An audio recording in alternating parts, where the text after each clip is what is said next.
Hey there, it's Christian from 7 Game Network, and I'm here with another deck tech, and this time we're going to look at some Hero Blue because, well, there's been a rule change recently in the latest errata that's been going on, and I think it's really helped Hero Blue quite a lot because it's regarding focus, and of course Hero Blue definitely takes advantage of focus, or they should be if you're doing deck builds with Hero Blue. But without further ado, let's get to the deck itself. So over here now, the characters that we're going to be using in this deck, as you can see, are Wan and Rey. Now, the reason I have picked these two characters is largely because they've got some very powerful abilities. Wan has got fantastic dice, and there are some really good cheats that we can do with this deck. In a recent deck building 101 video that I posted, I talked about how when we're doing our deck builds, what you want to be looking for always is the stuff that feels a bit broken, that your opponent, when they have it happen to them, just goes, oh, flipping that, well, nothing I'll do, but, well, good game, well done. If you're playing competitive Destiny, those are the kind of decks that we're looking to build. And this deck has got some amazing ways of doing that. Now, in terms of why I've picked these two characters and how they work well together, there is a very interesting dynamic with these two. Rey is only going to be played with a single die, but of course she's got this, I think, broken ability. I mean, this is such a strong ability with the amount of ambush cards that there are in the game. And Wan, of course, is the character that we're playing who's got the really nice big die with a 3 melee side on and a 2 focus side. He's also got these great abilities, but he's our 2 die character, and so therefore our opponent is faced immediately with this really awkward decision. And whenever we're picking our characters, we always want to be presenting this really awkward decision. Do they go with Rey, who's going to do all this crazy action cheating, which we're going to go through, or but only then remove a 1 die character who is 9 points, or do they go after Obi-Wan Kenobi, who is the 2 die character, a much bigger target to get rid of in terms of removing powerful dice, but then he's also got this great ability, which is when he dies, you get to play a free blue upgrade onto Rey, and of course, even that alone gives her an extra, gives you an extra action. So very good. So it's just straight away the characters are setting up our opponent with a really awkward decision to make. Now, let's have a look first at the upgrade suite, because our deck is about dishing out the beats. It's about doing the damage. Now, we actually have 2 ambushing upgrades in here. We've got the vibro knives, we've got the holdout blasters, and they are very important. How we're going to use those, of course, is we're going to play that out onto Rey, and when we play these cards out onto Rey, that gives us 2 actions because of her ability and because of the ambush. Vibro knives is probably about my favourite upgrade in the game at the moment. It's absolutely brilliant because of the ability to turn all of our damage to being unblockable. It's invalidating shields. It's very strong. Is it broken? I think it's sort of on the edge. It's a very, very powerful ability in the game, and I think it is affecting the meta. I think it's completely shaping it, but I do believe it's affecting the meta. We want to play cards like that, especially when also, in just every way, this is the perfect card to go onto Rey because of the abilities on it, but also those die sides help to fix her. Now, Holdout Blaster, the dice is much less ideal for us, but again, it's about the ability, and actually the redeploy isn't the end of the world in this deck, as we're going to talk about with Lightsaber. But it's those ambush abilities that we're really looking to try and get hold of in our deck, because that's what's going to give us the speed at the start of a turn. And there's one more piece which we'll come to in a minute for that speed at the start of a turn. Now, I've included Lightsaber in this deck, and I'm sort of umming and ahhing about that and Luke Skywalker's lightsaber, which we'll talk a little bit more about later. But the reason that Lightsaber's in here is it's got those 2 nice melee sides, and it's also got the special damage side, which is great. It's got the resource on, and we like the resource on our upgrades. The big thing with Lightsaber is got the redeploy, and as I talked about with these 2 characters, because we're presenting our opponent with a very difficult decision, it can sometimes be hard to know which way they're going to go.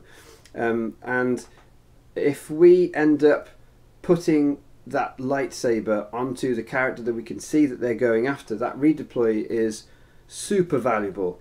If they end up killing Obi-Wan Kenobi, we get a lightsaber going to Rey, and we're going to get something else big. Another big blue card. We could get another lightsaber, and Rey suddenly goes to having 2 lightsabers. Or she might get a lightsaber and the mind probe, or a one with the Force on her. Obi-Wan Kenobi dying and sending that lightsaber across plus something else makes Rey really powerful, especially when, of course, you're going to straight away get an extra action as well. That can be very, very helpful.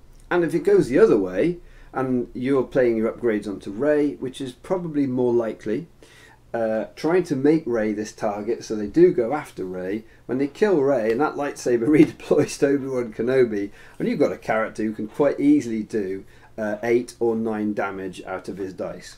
That's pretty scary, and it's going to be a tough thing to then finish off. Now we've got Mind Probe in here. The reason I've got Mind Probe in mainly is those 2 specials, and of course remember we're going fast, so we're going to very often get our Mind Probe out early on in the turn and be able to hit our opponent for 5 damage, which is massive. It's also got the 3-for-1 on it. We've got some other ranged sides in there, but it's a good bit of damage. We've also got a couple of little tricks that we can still make use of, the 2 disrupt and a 2 discard, to make the most of those. Now we've got Rey's staff in there, and I think this is potentially slightly interchangeable, but it's a really good card. It fixes Rey again. She's got that +2 side, and that's really helpful. And when we've got the black sides on her upgrade, the 3-for-1 again is another big chunky melee side, and I do like seeing that. It's got a resource on, we love that, and the special is also not bad because it's a bit of mitigation and removal for us. And of course in blue hero we don't really have very much of that. So that's our sort of damagey upgrade suite. Now the other 2 upgrades that are maybe, I guess this is more of a utility one, but our very defensive upgrade is going to be Force Illusion.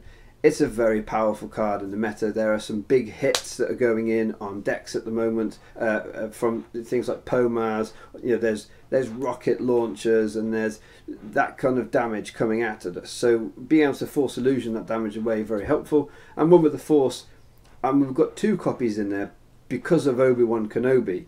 There's every possibility that we can both play this and have it played off Obi-Wan Kenobi's ability. Now, another card that I think is just essential in this build is Force Speed. And the reason Force Speed is very, very powerful, well, it's actually for 3 reasons in this deck. Now, the main one is our sort of activation order. How we're going to get the most out of Rey and get that cheating happening is if we are able to play a 0 cost, a ambush upgrade out onto Rey and give ourselves those 2 actions, we can then roll out Rey with the Force Speed on, and then we can take that special and get another 2 additional actions, which a lot of the time we can also use then to activate Obi-Wan Kenobi, and then we've got all the dice in the pool, and then we can resolve some damage off that. And that's kind of like the dream. That's how we want to be able to get all the dice in the pool really quickly, and then be able to resolve any damage that we're able to get, or combat cheat out, combat trick out, and I'll go through those events next. But that's one way that it's very powerful. The next 2 ways that Force Speed is very powerful is related to the cards that we are also, the events that we're playing, and so we'll have a look at those now. And the first way that it's very, very powerful is we're playing Use the Force. Now don't laugh. I know a lot of people think Use the Force is, what? How is that powerful? Well, I actually really like it in a deck where we're playing with some really big sides. You know, we've got 3 sides on there, we've got 3 sides on there, we've got 3 sides on Rey's staff, we've got specials, we've got another 3 side on the Mind Probe. We've got a lot of big damage sides. So Use the Force, even in and of itself, is useful. However, with the amount of removal that's in the game, I'm a bit uncomfortable about just doing that. if we're slower and it's the end of the round and they've claimed, amazing. But what I really like about use the force and force speed is it kind of effectively becomes a blue force strike for us, which of course is the pay one, turn a blue dice to a melee damage side and resolve it. And use the force, of course, with the two actions that we get off force speed, means that we can turn our die to that side, and then we've got another action to resolve it. And this is where I think it can be almost a slightly better force strike in that respect, because we've got another action off force speed, and that means that we can enable our modifiers by turning to one of our big black sides, our big 3s or 3-for-1s or there, and that means that we can go from being like, oh no, I've rolled the +2 on Rey and a +2 on the vibro knife and no other damage, to then being able to do 7 damage unblockable, say if it's the vibro knife, because we got used the force off with our force speed. Wow, that's a really powerful play. I don't care what you say. Yes, that's 2 cards, but we got force speed in there anyway, and that is a tremendously powerful ability when we've got some big die size like we have here. So that's another reason why we've got force speed in. Now the other reason that I'm using force, that I think force speed is very, very good in this deck, is with determination. It's got a little focus side on it. Determination is a card, I think, that has been a little bit undervalued. Play only if you have 1 or more dice showing a focus. Well, we've got quite a lot of dice showing a focus. We've got 2 character dice with focus on. We've got our force speed with focus on. We've also got our one with the force, which has got focus on. There is also, of course, the potential that you could include Jedi robes in this deck. That really wouldn't be a bad shout in this deck with all the focus based effects that we want to have going off. I genuinely consider that as one of the cards that you could also stick in this, and that's another die that's got 2 focus sides on it. Now determination is great because you can resolve one of your dice as if it's showing a different symbol. So let's just look at some of the cards that we could be using it on. Well, the big one for me is Mind Probe. I mean, it means, of course, that we can resolve it as if it's showing it's special. That's massive. Remember how quickly we're going and how frequently we're going to be able to do this. Determination costs 0 as long as we roll out a focus somewhere, and we've got determination, we're going to be able to get our Mind Probe special off. Or maybe you just want to get that 2 unblockable damage through to finish off a character. There you go, you can get the special on the lightsaber. The other thing that I quite like determination for is turning it to turning a die to resources, because it means we can get a lot of resources out. We've got a lot of 3 sides in this deck, and so being able to get 3 resources in this deck is massive, because a lot of our cards are quite expensive, so there tends to be a lot of overwriting with this deck, and of course the big combat tricks that we want to play, they all cost something. Now, talking of those combat tricks, we've discussed My Ally is the Force and how I think it's a very powerful card in previous videos. My Ally is the Force in this deck is bonkers good because of Obi-Wan Kenobi. If we roll his 2 focus side and we get our My Ally is the Force off, we're going to be able to turn our 2 Obi-Wan Kenobi dice to their 3 damage sides, their 3 melee damage sides, and then resolve them. So we go from having no damage to doing 6 damage. Now, that alone is a powerful play, but when you then combine it with everything else that you can do with this deck, it can make for some insane plays. Have a think on this turn. Let's say we've got Rey, she's got a holdout blaster or a Rey staff on, and force speed. You know, those are the cards that we're going to be playing onto Rey typically. Let's say we did that first round. The second round you draw into, let's say, a vibro knife and your My Ally is the Force. All you need to do is play that vibro knife over Rey's current upgrade, whatever she's got on her, so overwriting it, so it's not costing you anything. We've now got, of course, those 2 actions because it's ambush. We then roll her out. Now hopefully we've got a 50% chance we're going to hit the force speed. That's special. we get to now take 2 additional actions. We then roll out Obi-Wan Kenobi. If we see his 2 focus side, we can then play My Ally is the Force.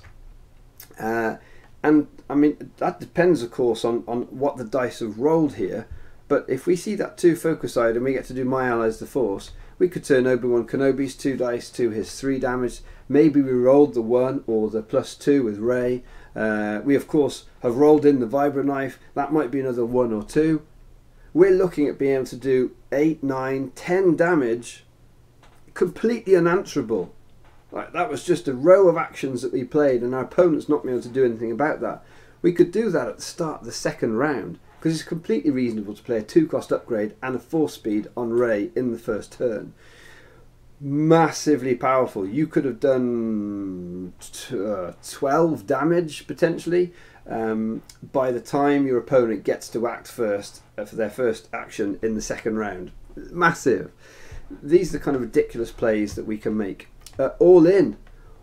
All in again is an amazing card. Now we have got a bit of split damage in the deck, so of course we've got the 3 shooty there, we've got the 3 shooty there on the one with the Force, but all in with so much focus around allows us to really make the most of, you know, Obi-Wan Kenobi uses 2 focus, turn his 3 side, his +2 side, the +2 on Rey, or a 3 side and the special side on Mind Probe. You know, suddenly you can do a whole huge heap of damage from that all in when we're setting it up.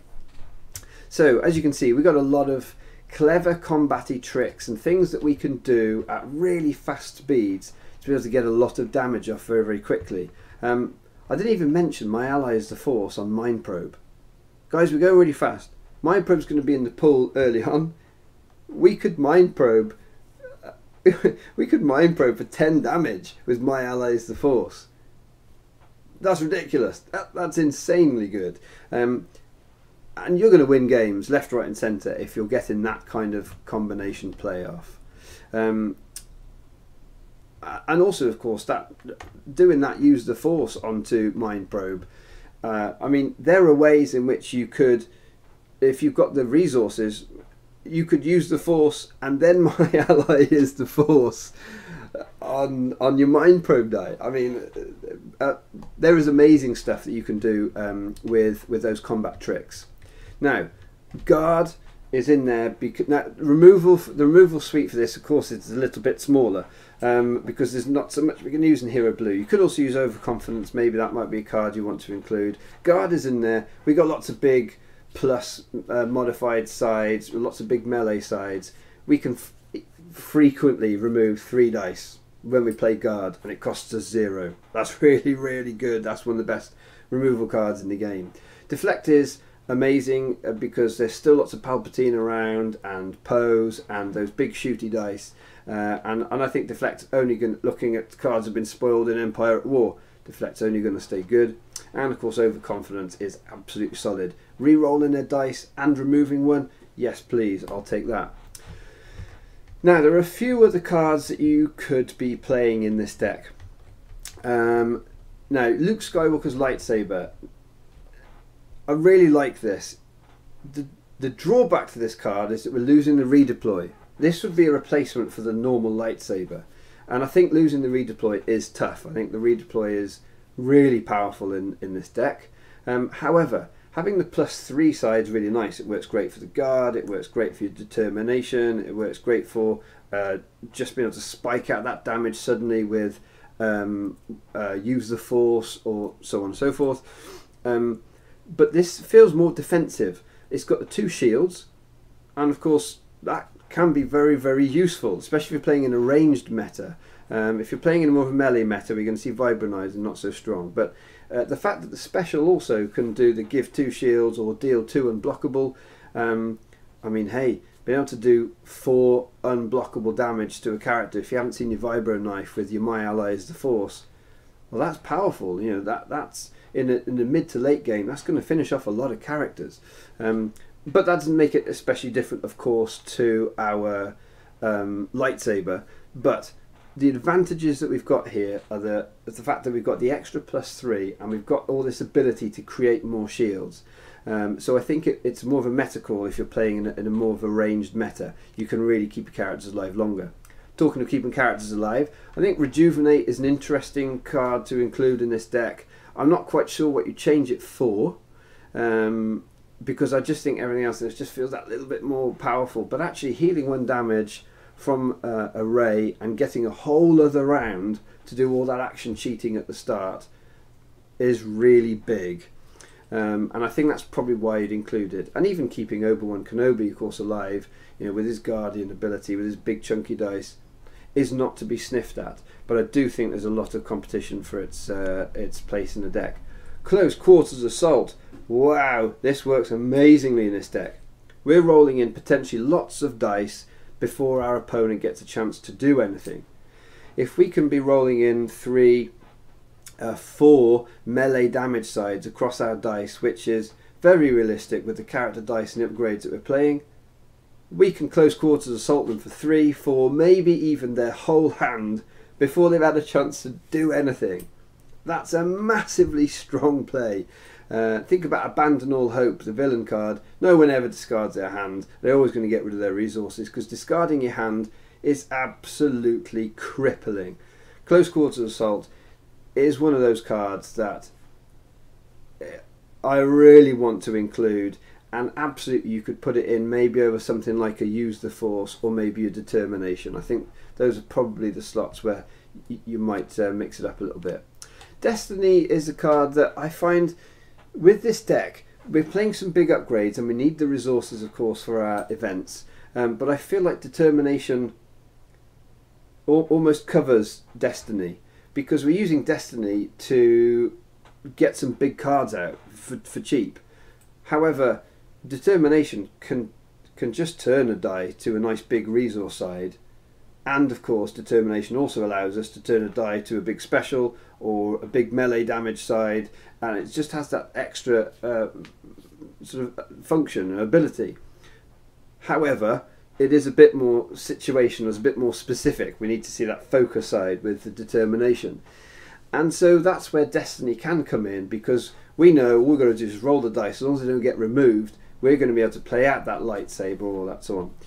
The thing that makes me uncomfortable about Destiny is the fact that we aren't playing with any cheap dice. I mean, all of our dice in this deck are just really quite expensive. You know, removing both of Obi-Wan's dice to play a Rey's staff just doesn't feel very good, because there's so much value involved in those 2 dice. So I'm a little uncomfortable about including Destiny in a deck when we've got that Determination, which can do the same sort of job. Force Throw is another dice that I think is really brilliant. It's another good special, and I think it's another really good one for as a target for My Ally is the Force. If we can hit that Force Throw special and then chuck 2 of their dice at them, that's great. I mean, that's super powerful, amazing removal, lots of damage. The drawback to Force Throw is that most of the time we want to get all of our dice out first and then use them all, so they're not getting removed and we're just shocking our opponent for loads of damage quickly. And of course the thing with Force Throw is it's more reactionary, so we want to roll it out and we want it to sit there. Now that doesn't mean, of course, that we're not going to take advantage of it, and it could be brilliant against decks like Vader Raider, or if, you know, playing against like an IG-88 or just other characters that got a big size on them. But most of the time I have felt like it's not quite the strategy of the deck, which is to get all my dice in quickly and use them quickly, and Force Throw just doesn't quite fit with that. But I still think it's a really good include, and it absolutely could be one of the more defensive upgrades that you could stick in there. Maybe if you haven't got a Holdout Blaster but you have got 2 of these or something like that.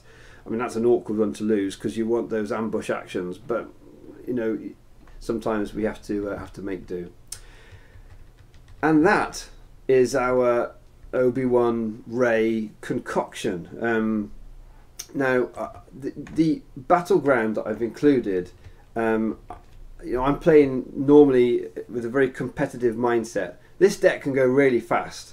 You could include a battlefield that you feel like is one of those ones where you think, I'm going to be claiming I want an effect that's going to really further my game. Fine, you know, you could go with like the Starship graveyard option for this deck, and that'd be really cool. You know, recurring your vibro knives and your holdout blasters, very, very nice. The difficulty is, of course, that against some other decks, if they're going to go faster, they can really take advantage of that. You don't really want Pomars going faster than you and recycling their big cards. That's really painful. So I've gone with Mos Eisley Spaceport because I think actually in this deck it works quite nicely. Remember, you're probably going to be mulliganing to see a 4-speed or hoping to see 4-speed really early, and actually taking your 4-speed back is really cool. It's getting you the resource for it. And remember, you can also Mos Eisley your vibro knives or your holdout blaster, because you're getting the resource then, so you're going to start the next turn with 3, so you're still able to play that out. And remember, you might have another card you can actually overwrite it with anyway, and you're still going to have at least one resource left over to do one of the tricks with, something like an all-in or your one with the force if you hit the 4-speed. So Mos Eisley is one of those ones where I think you can make it work to your advantage. We don't mind playing out our upgrades again because it doesn't really slow us down with Rey, and it's not going to hurt us too much if our opponent gets hold of our battlefield. Anyway, there is Obi-Wan Rey with so many cool tricks, so much fun stuff in there. I really, really, really enjoyed playing with this deck, and I'd love to hear your thoughts on it, what cards you would include, what are the glaring omissions that I've made here, like how could you be playing this deck without da da da da da. There are a couple, I'm sure, well definitely, that you will point out. Great, let's have the debate and discussion. And if you've enjoyed this content and you'd like to support me in any way, then I have got a Patreon, and we've got a great little community there, and we often have chats and discussions about decks and cards and, you know, spoilers and all that kind of thing. And of course, even if you are just pledging $1 a month, that's amazing. Every little bit really helps me with being able to justify all the time that I spend on doing these videos. But of course, I love it anyway. Anyway, until next time, keep enjoying your destiny.